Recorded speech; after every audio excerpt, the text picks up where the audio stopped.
जय हरी. एकादश स्कंध भाग 140. 10व्या अध्यायामध्ये आपण आत्मस्वरूप प्राप्त करून घेण्यासाठी साधकाकडे काय काय लक्षणं असावीत त्याचा विचार करतोय.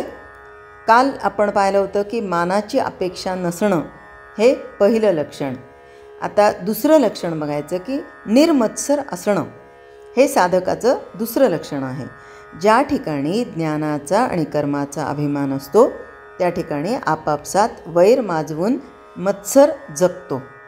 ज्याला निर्मत्सर व्हायचं असेल त्यानं ज्ञानाचा अभिमान टाकून देणं जरूर आहे. विशेषतः पंडितांना मत्सराची बाधा फार असते आणि त्यापायी ते एकमेकांवर आरोप करून निंदा करतात. काय झालं, एकदा एका गावामध्ये ॲट ए टाईम 2 कीर्तनकार आले गेले. बरं, एक कीर्तनकार ज्यांचं आधी कीर्तन झालेले होते त्या कीर्तनकारांची सोय ज्यांच्या घरी केली होती त्यांच्याच घरी हे दुसरे कीर्तनकारांची सोय केली. तर पहिले कीर्तनकार ते म्हणाले की ते आलेत का म्हणे इथं. हो म्हणे. ते काय बैल आहे म्हणे, नंदी बैल गुबू गुबू, त्याला काय का अक्कल आहे म्हणे, त्याला काय कळतं. समोरचा श्रोता म्हणला की त्याला हो हो हो म्हणतो म्हणे, त्याला काय अक्कल आहे. बरं, आता ते जे यजमान होते ज्यांच्या घरी हे कीर्तनकार आलेले होते ते यजमान हुशार होते.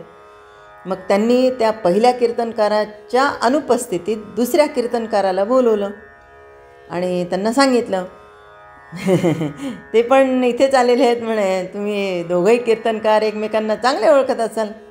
अर तो इथं तरफडला का म्हणे, एक कुत्र आहे म्हणे, ते गावोगाव भो भो भो भो करत भुगत राहते म्हणे, याच्याकडं शेपटी हलव त्याच्याकडं शेपटी हलव, काय अक्कल आहे त्याला. झालं. आता दोघांनाही नौकरांच्या हाताने निरोप पाठवले त्यांच्या खोलीमध्ये की म्हणे मालकाने तुम्हाला पाहुणचारासाठी बोलवलेलं आहे. यांना वाटलं वा वा वा, आपला पाहुणचार करतायत, अरे छान, किती छान. आता पाहुणचारासाठी बसवलं दोघांनी. एकाच्या तिथं फक्त कडबा ठेवला आणि एकाच्या ठिकाणावर म्हणजे जो दुसरा बसणार जेवायला त्या ठिकाणी हाडं ठेवले आणि म्हणे बसा जेवायला. म्हणे हे इथे इथे कडबा जिथे ठेवला होता तिथे पहिल्या कीर्तनकाराला बसवलं आणि नाही, कडबा जिथे ठेवला होता तिथे दुसऱ्या कीर्तनकाराला बसवलं आणि हाडं जिथे ठेवले होते तिथे पहिल्या कीर्तनकाराला बसवलं. आणि ते बसल्यानंतर हां हे काय म्हणे, अहो नाही ही तुमची ओळख आहे म्हणे. असं कसं. अहो यांना बोललो तुमच्याबद्दल तर यांनी सांगितलं म्हणे बैल आहे. बैल काय खातो, चारा खातो. आणि तुम्हाला यांच्याबद्दल विचारलं तर तुम्ही सांगितलं म्हणे कुत्रं आहे. कुत्र्याला काय जास्त प्रिय आहे, हाडकं प्रिय आहे. तर हे काय आहे, हा मत्सरीपणा आहे. एक याच्याबद्दल त्याला मत्सर आणि त्याच्याबद्दल याला मत्सर. मग यांना खरे साधक म्हणता येतं का, नाही. आणि म्हणून काय होतं की ज्या ठिकाणी ज्ञानाचा आणि कर्माचा अभिमान असतो त्या ठिकाणी आपापसात वैर माजवून मत्सर जगतो. ज्याला निर्मत्सर व्हायचं असेल त्यानं ज्ञानाचा अभिमान टाकून देणं हे गरजेचं आहे. पण विशेषतः पंडितांना मत्सराची बाधा फार असते आणि त्यापायी ते एकमेकांवर आरोप आणि निंदा असं सातत्याने करतात. साधकाने खरोखर नेहमी मत्सर सोडूनच राहिलं पाहिजे. हे साध्य होण्यास त्यानं आपल्या चित्तात भगवंताची भावना भरून ठेवावी. चित्तात भरलेला भगवंत प्राणीमात्रांमध्ये दिसू लागला म्हणजे द्वेषाचं मूळ नाहीसं होतं. आपल्यामुळं किंवा आपल्या पुढं आलेला लाभ कुणी हिरावून नेला किंवा दुर्जनांनी भयंकर निंदा केली तरी साधकाच्या मनात द्वेष उत्पन्न होत नाही. जसं की नाथ महाराजांच्या अंगावर त्यांनी 108 वेळा गुळण्या केल्या पान खाऊन. त्यांनी त्या याला वाईट अर्थाने घेतलं का, नाही. आणि संतांच्या चरित्रामध्ये असं असतं की त्या संतांना मला वाटतं मंबाजींनी तुकाराम महाराजांना शिवीगाळ केली, मारलं, मग लोक म्हणाले, अहो त्यांनी इतक्या शिव्या दिल्या, तुम्हाला काही हे नाही झालं का? ते म्हणाले, अहो त्याने दिल्या, पण मी घेतलंच नाही तर त्याला काय म्हणे, हे माझं रूपच नाही आहे, त्याच्यामुळे मी ते घेतलंच नाही.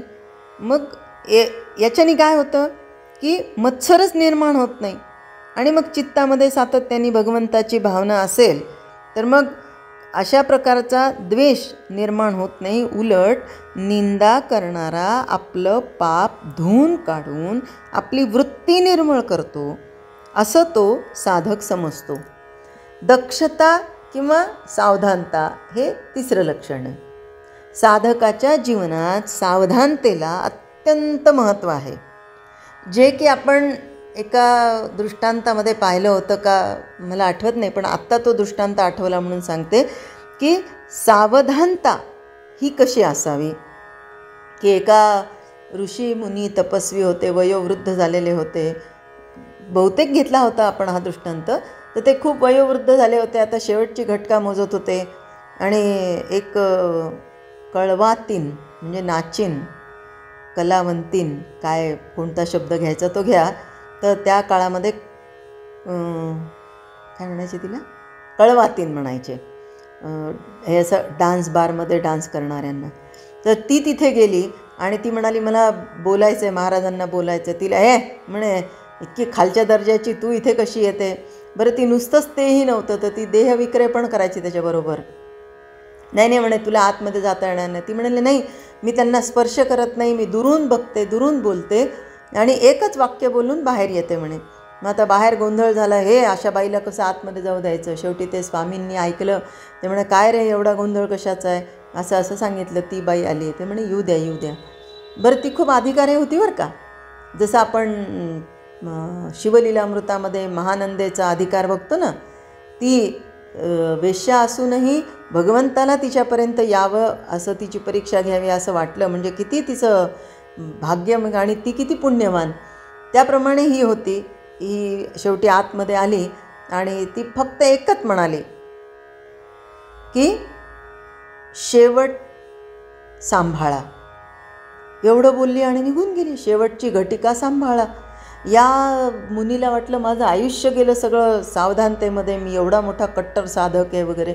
पण त्याचं असं झालं होतं की त्या स्वामींना कोणीतरी एक जणांनी पादुका आणून दिल्या होत्या चंदनाच्या, आणि सांगितलं होतं की या तुम्ही पायामध्ये घाला, खडावा, आणि त्यानंतर आम्ही मग त्याची पूजा करू. एकदा तुम्ही त्या खडावा पायामध्ये घाला. आणि नेमकं ते समोर खुंटीला लटकून ठेवलेल्या होत्या, आणि ते साधू जे आहेत ते आजारी पडले, आणि त्यांचं रोज त्या खुंटीकडे लक्ष जायचं, चांबड्या म्हणजे त्या पादुकांकडे, चपलांकडे. शेवटी चपलाच ना पादुका म्हणलं तरी, शब्द बदललेला आहे, भाव बदललेला आहे त्यातला. आणि ते सतत त्याच्याकडे बघायचे की मला या पायात घालायच्या, मला या पायात घालायच्या. आणि त्यांचं लक्ष जाता हिनी येऊन तेवढं एकच सांगितलं होतं, शेवटची घटिका सांभाळा. आणि नेमकं त्याच्याकडे लक्ष जाऊन त्यांचा शेवट झाला, आणि पुढच्या जन्मामध्ये त्यांना चांभाराचा जन्म मिळाला. म्हणजे अगदी आत्तापर्यंत सगळं केलं, पण शेवटच्या क्षणाला सावधानता ही आली नाही, म्हणून परत पुनरपि जननम पुनरपि मरणम जठरे शयनम हे घडल्या गेलं. तर खरा साधक झोप आणि आळस आपल्या ताब्यात ठेवून वेळ वाया जाऊ न देता सारखा साधनेमध्ये राहतो. साधक म्हणजे परमार्थाचा प्रवासी. संत हे त्या मार्गातील सोबती असल्यामुळं त्यांची गाठ पडली म्हणजे साधकाचं साधन अखंड चालतं. निर्ममता म्हणजे कशाविषयी आसक्ती नसणं हे साधकाचं चौथं लक्षण आहे. देह मीच आहे अशी अहंता जोपर्यंत असते तोपर्यंत देहसंबंधी माणसांची आणि वस्तूंची ममता जडते. परंतु देह म्हणजे मलमूत्रांचं नाशवंत गाठोडं आहे, ही गोष्ट पटली की साधकाचं मन भगवंताच्या ठिकाणी स्थिर होऊ लागतं आणि दृश्याची ममता आपोआप कमी होते. जेव्हा आपण असं काही वाचतो, ऐकतो, तेव्हा आपल्याच शरीराचा आपण अभ्यास करायचा बरं का, अंतर्मुख होऊन. सकाळी उठल्याबरोबर आपल्याच तोंडाचा वास आपल्याला घ्यावा वाटतो का? शिघाण. सकाळी आपल्या तोंडाचा वाससुद्धा आपल्याला घ्यावा वाटत नाही. उठल्याबरोबर पहिल्यांदा आपण ब्रश करतो, मग कितीही माझं तोंड सुंदर असू दे, कितीही स्किन छान असू दे, कितीही नाकेडोळे छान असू दे, पण आतमधून जे बाहेर येणारं आहे ते घाणच आहे की नाही. मग हा देह जो आहे, आता कितीही वेळ पाणी खूप पिलं आणि जेवण खूप केलं आणि तसंच 4-5 तास एकेच ठिकाणी बसून राहिलं तर काही त्रास होणार नाही का? होणारच. शेवटी काय करावं लागणार आहे? जे आतमध्ये गेलं ते बाहेर जाण्यासाठी त्या ठिकाणी जावंच लागणार आहे. आणि तिथे गेल्यानंतर जर समजा कल्पना करा पाणी नसेल तर आपलंच आपल्याला मळमळ होतं का नाही? होणारच. आणि म्हणून साधकांनी अध्ययन करायचं, अभ्यास करायचा, निधिध्यास करायचा, सातत्याने चिंतन करायचं. म्हणजे काय करायचं तर आपण आपल्याबद्दलचा विचार करत करत या तत्वांमध्ये मी कुठे बसतो आणि ही तत्त्वं माझ्यामध्ये कशी आहेत, हा माझा देह खऱ्या अर्थाने माझा आहे का, हा चांगला आहे का, याच्यावर जी ममता जडली आहे ती योग्य आहे का, याचा अभ्यास करत राहायचा. आणि देह म्हणजे खऱ्या अर्थाने मलमूत्रांचं नाशवंत गाठोडच आहे हे जेव्हा समजतं तेव्हा दृश्याची ममता आपोआप कमी होते. आणि सद्गुरूंबद्दल अत्यंत आपलेपणा असणं हा साधकाचा 5वा गुण नाथांनी इथे सांगितलेला आहे. आपले आईबाप, गणगोत, बंधू, मित्र सगळे काही सद्गुरूच आहेत अशी मनापासून भावना होऊन त्यांची सेवा हेच साधकाचं नित्यकर्म बनतं. गुरु हाच आपला आत्माराम असं समजून साधक सदैव त्याची सेवा करतो. जय हरी. स्तोत्र मंत्र संपूर्ण भगवद्गीता, एकनाथी भागवत, भजन, भक्तिगीतं, डोहाळे, पाळणे, उखाणे व महिलांसाठी खास किचन टिप्स हे सर्व पाहण्यासाठी माझ्या यूट्यूब चॅनलला एकदा नक्की सबस्क्राईब करा आणि हो, लाईक व शेअर करायला विसरू नका.